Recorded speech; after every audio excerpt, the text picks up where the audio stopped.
नमस्कार मंडळी. आपण अनेकदा एखाद्याबद्दल म्हणतो, हा तर उंटावरून शेळ्या हाकतो. पण याचा नेमका अर्थ काय? आणि ही म्हण का वापरली जाते? हे तुम्हाला माहीत आहे का? चला, या म्हणीचा अर्थ समजावून सांगणारी एक छोटीशी गोष्ट ऐकूया. खूप वर्षांपूर्वी एका गावात कासम नावाचा माणूस राहत होता. त्याच्याकडे अनेक शेळ्या होत्या. रोज सकाळी तो शेळ्यांना चरण्यासाठी गावाबाहेर घेऊन जायचा. कासमकडे एक उंटही होता. एके दिवशी त्याच्या मनात विचार आला, मी रोज शेळ्यांच्या मागे चालत जातो. किती त्रास होतो. त्यापेक्षा उंटावर बसूनच शेळ्या हाकल्या तर किती आराम मिळेल. दुसऱ्या दिवशी कासम उंटावर बसला आणि शेळ्यांचा कळप घेऊन निघाला. सुरुवातीला सगळे काही ठीक चालले होते. पण थोड्याच वेळात काही शेळ्या रस्त्याच्या कडेला असलेल्या झुडपांकडे वळल्या.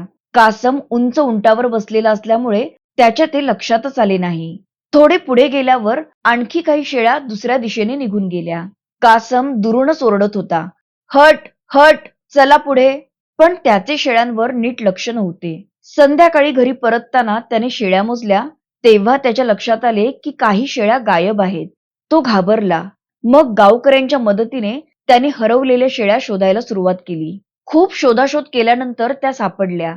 तेव्हा गावातल्या एका वृद्धाने त्याला सांगितले, कासम, काही कामे जवळून लक्ष देऊनच करावी लागतात.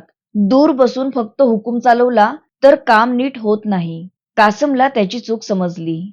मित्र-मैत्रिणींनो, जेव्हा एखादी व्यक्ती एखाद्या कामाकडे स्वतः लक्ष न देता दूर राहून फक्त आदेश देत असते किंवा कामाची खरी परिस्थिती समजून न घेता त्यावर नियंत्रण ठेवण्याचा प्रयत्न करते, तेव्हा आपण म्हणतो उंटावरून शेळ्या हाकणे.